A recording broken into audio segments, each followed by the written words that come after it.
In 2142, a research vessel from the Weyland Corporation drifted through the wreckage of destroyed ships. Among the debris, they found a strange space rock. Back at the central station, a shocking discovery was made. It wasn't a fossil.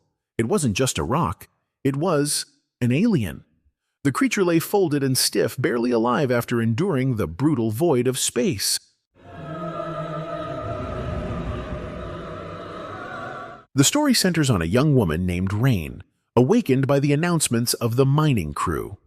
She lives with her younger brother Andy, who's having breakfast before starting his day. Rain and Andy live on the planet Jackson's star, about 65 light-years from Earth, a distance impossible to cross without advanced space technology. They work as miners under contract with the Weyland Corporation. Today, Rain is unusually cheerful because her contract is almost over. Together with Andy, she dreams of moving to Ivaga, a planet said to resemble Earth. Carradine, ma'am? Rain was shocked when the officer announced her contract had been extended by another 24,000 hours. This was due to a wave of resignations among the workers. Reluctantly, Rain had to bury her dream of leaving for Ivaga anytime soon. Rain grew frustrated once again as the kids kept bothering Andy, who wasn't human, but a humanoid robot. Andy was a synthetic companion left by her late father to ensure Rain would never feel lonely. Not long after, a friend called Rain, inviting her to meet up. When they arrived, her friends revealed something shocking. They had discovered an abandoned space station floating dangerously close to the planet. They were certain that a station that size must have cryo sleep pods, the kind used for long-distance space travel. Since everyone dreamed of reaching Ivaga, they came up with a bold plan: steal the pods and escape, leaving before their contracts expired. The real reason they invited Rain wasn't because of her, but because of Andy. Andy is one of the few humanoid robots ever produced by the Weyland Corporation, with unrestricted access to all of Weyland's creations. They needed Andy to unlock the cryo sleep pods, as he's the only synthetic being capable of doing it.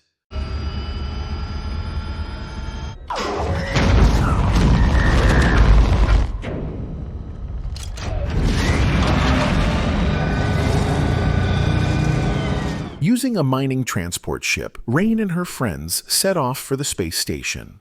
From orbit, they could see that planet Jackson's star was completely shrouded in eternal thunderstorms and surrounded by asteroid belts. For the first time, Rain glimpsed sunlight. If they could secure the cryo sleep pods, their journey to Ivaga would feel like just one night. And there, they could enjoy sunlight almost every day.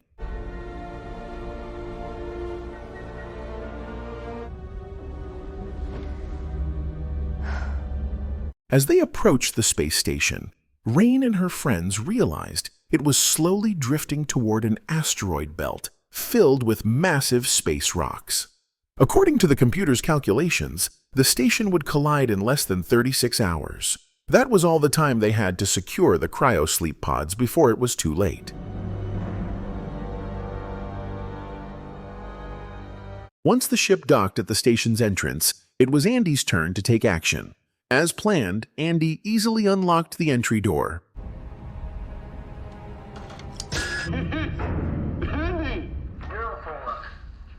Accompanied by Rain's two friends, Tyler and Bjorn, Andy entered the station to search for the cryo sleep pods. Once inside, they realized the station had an automatic security system, a gravity generator that switched on and off intermittently.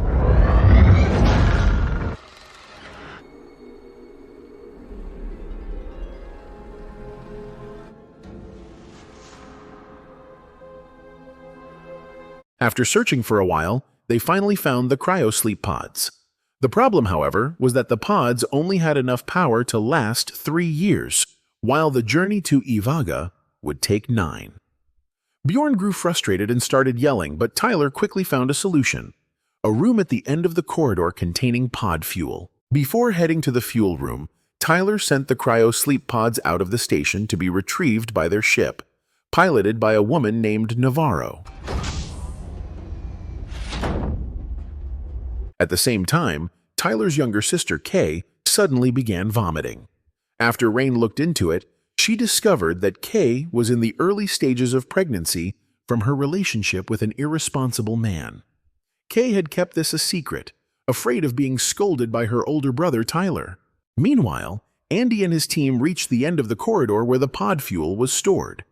They discovered the area was a research facility divided into two sections, Romulus and Remus, with the fuel tanks located in Romulus, the main hub for scientists. The station is divided into two halves, Romulus and Remus. Here, Bjorn revealed his arrogance, taunting Andy and making it clear that he wouldn't be allowed on Ivaga, a planet that strictly forbids artificial humans. Rain had known all along but kept it a secret to spare Andy's feelings. But thanks to Bjorn's big mouth, Andy now had to face the painful truth. Decommish. Lights out for good. That's okay. In the Romulus lab, Bjorn stumbled upon an electric shock device lying around. Without hesitation, he decided to use it to bully Andy. But suddenly... Well, watch out. Bjorn nearly fell into a hole, seemingly caused by a spill of hazardous chemicals. But what shocked them was the sight of another synthetic human like Andy, lying lifeless with half its body destroyed. It's only a synthetic. What happened in there? Dunno, chemical spill maybe. Before long, they discovered a room called the Cryo chamber, kept at an extremely cold temperature, perfect for storing the fuel tanks. But as Tyler and Bjorn retrieved the tanks, the security system suddenly activated, locking the doors and causing the room's temperature to rise drastically. What's happening? Andy tried to unlock the door but couldn't succeed. In the end, Rain and Navarro had to step in and open it from the outside. Hey, don't worry, we'll get him out of there. Upon entering the lab, Rain and Navarro were shocked to find a humanoid lying on the ground. Rain had an idea. Take its chipset or memory card and transfer it to Andy to grant him access to unlock the door. Meanwhile, Navarro discovered an X-ray device commonly used to examine internal body structures.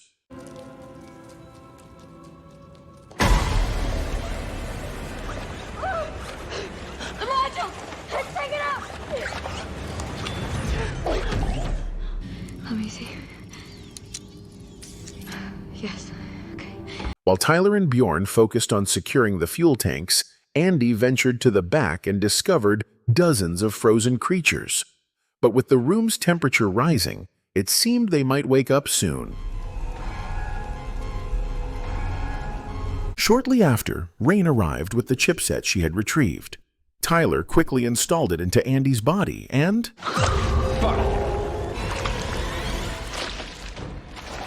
Chaos erupted as the creatures awakened and entered the water. Tension soared as Tyler and Bjorn struggled to survive against the species that kept trying to leap onto their faces.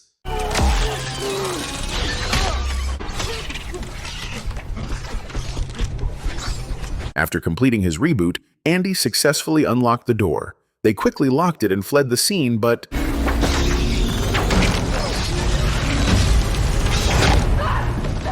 One alien leaped onto Navarro's face, and as they struggled to pull it off, its tail tightened around her neck.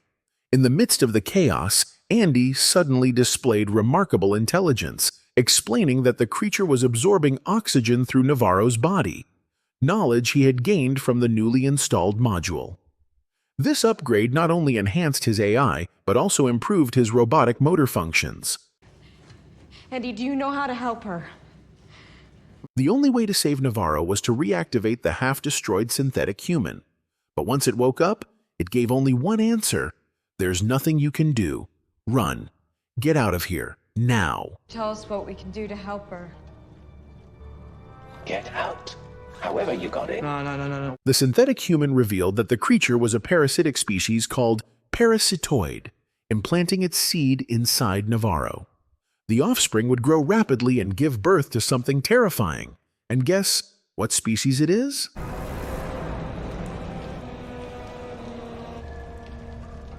Yes, It was a xenomorph, the alien we all know. It wreaked havoc, killing the entire crew until security forces arrived, gunning it down and leaving its body hanging from the ceiling. But the blood dripping from its wounds was acid, burning holes straight through the floor. Yet nothing is truly immortal. A sudden idea struck Rain. She decided to freeze the parasite's tail using the cryogenic fuel tank. The plan worked, forcing the creature to release its grip as Navarro slowly regained consciousness.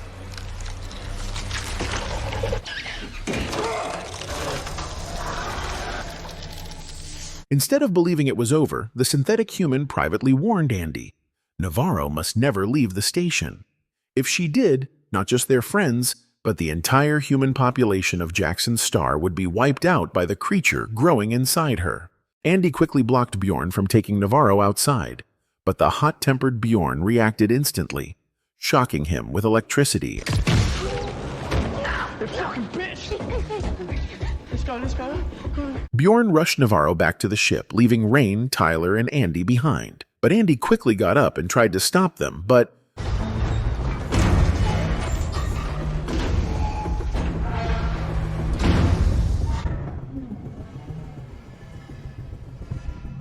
Bjorn, stubborn as ever, recklessly abandoned Rain, Tyler, and Andy just to save Navarro, who was already dying.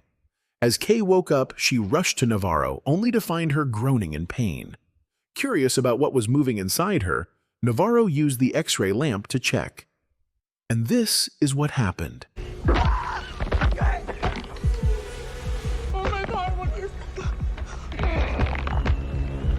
Chaos. Absolute chaos. Because of Bjorn, the alien baby was born. At the same time, the ship, now drifting aimlessly, crashed into the station, triggering a massive explosion.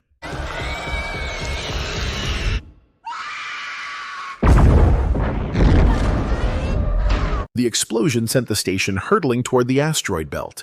What was once a 36-hour impact countdown had now shrunk to just 46 minutes. Everything was in chaos, all because of Bjorn.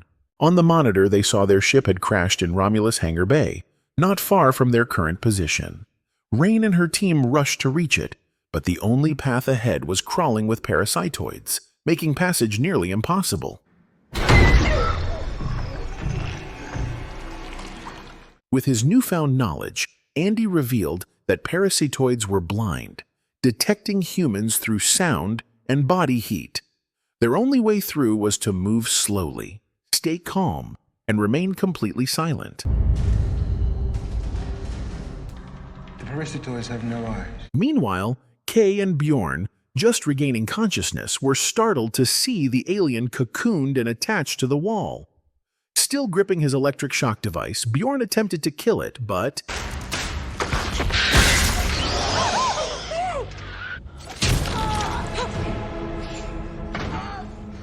Bjorn was the first to die. Serves him right.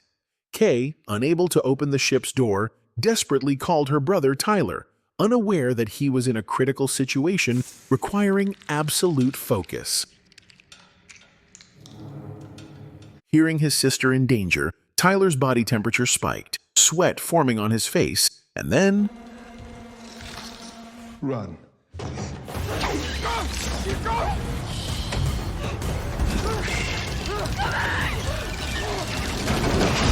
they survived thanks to Andy, who sealed the door just in time. Meanwhile, Kay fought to stay quiet in a tense, heart-pounding moment as the fully grown alien walked right above her.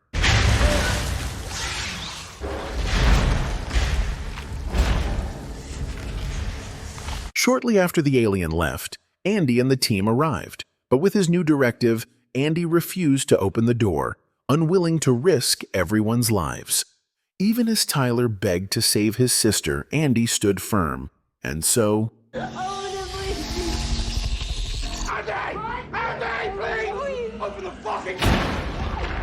no one knew what had become of Kay. Meanwhile, Andy took Tyler and Rain down a high-speed lift to Romulus Laboratory, deep beneath the station, to reveal the ultimate truth.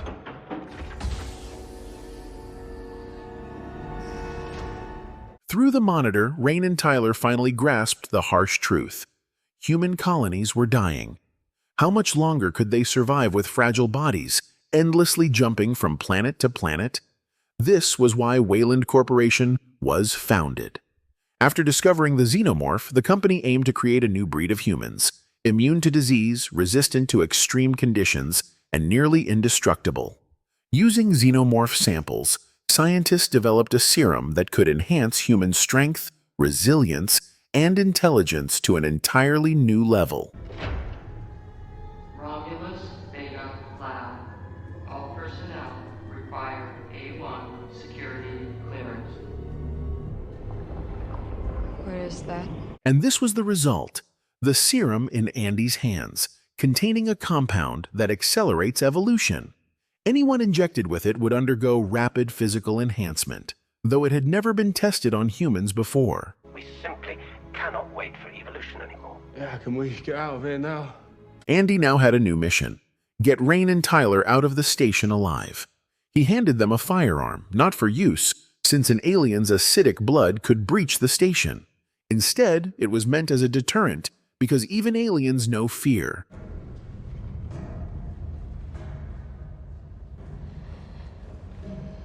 With 20 minutes left until impact, Andy and his team rushed toward an alternate exit, now covered in black material, turning it into a nightmarish cave.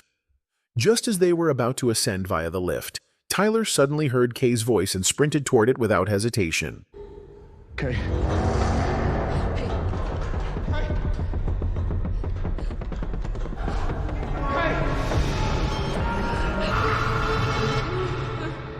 Kay was still alive, but she had been pinned to the wall, prepared as a host. With her life fading, Andy offered the serum as their only chance. But Rain, filled with doubt, forbade Tyler from going through with it. I don't trust this.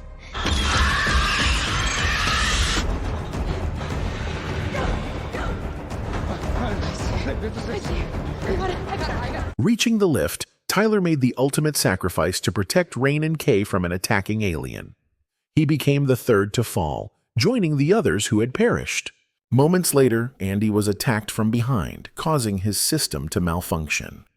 Rain quickly took Kay into the lift, heading for the upper level. But seeing Andy on the monitor, she couldn't bear to leave him behind. In the end, Rain told Kay to go ahead, entrusting her with the serum. As Rain descended the stairs, Kay grew increasingly anxious about her condition. Not wanting things to worsen, she took the serum and injected it into herself, hoping it would enhance her body enough to survive. Upon reaching the lower level, Rain quickly removed the chipset module from her neck.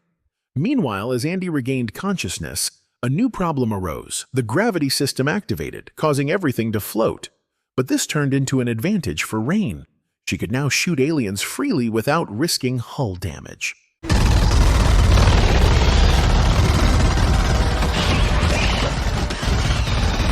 Reaching the elevator shaft, they only needed to jump to descend rapidly, but an alien grabbed Rain's leg, leaving her behind as Andy shot downward.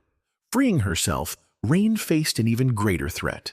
The gravity system shut down, sending her plummeting into the abyss. And then...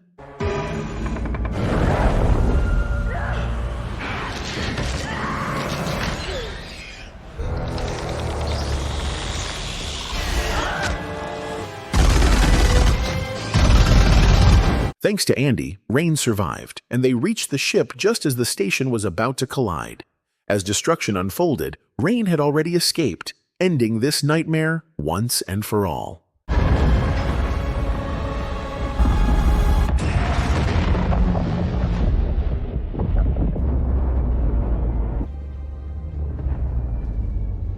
With a cryo sleep pod ready, Rain could finally head to planet Ivaga, fulfilling her dream. But just as Andy shut down, a new nightmare began.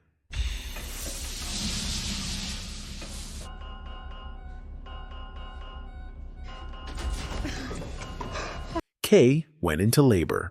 The serum's effect had mutated her unborn child into an alien egg, which dropped straight into the cargo bay below.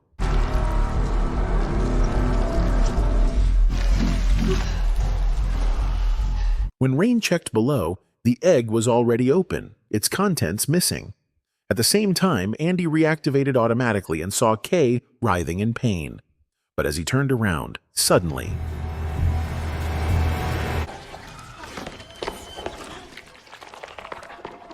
this was the offspring, a hybrid species born from human and alien DNA. It immediately attacked Andy and slaughtered Kay, its own mother.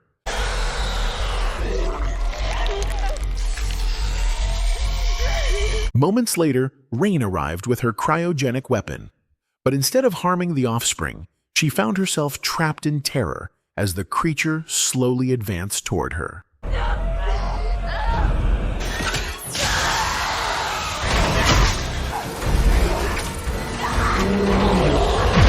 Escaping the offspring, Rain quickly donned her astronaut suit, planning to eject the creature through the cargo bay.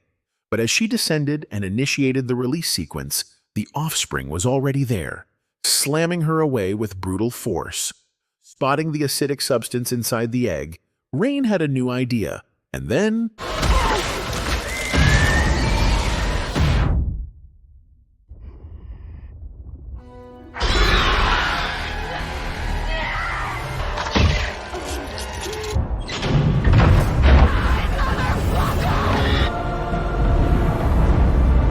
With everything finally over, Rain entered the cryo sleep pod, with Andy still in shutdown mode. Before drifting off, she vowed to repair him once they reached planet Ivaga.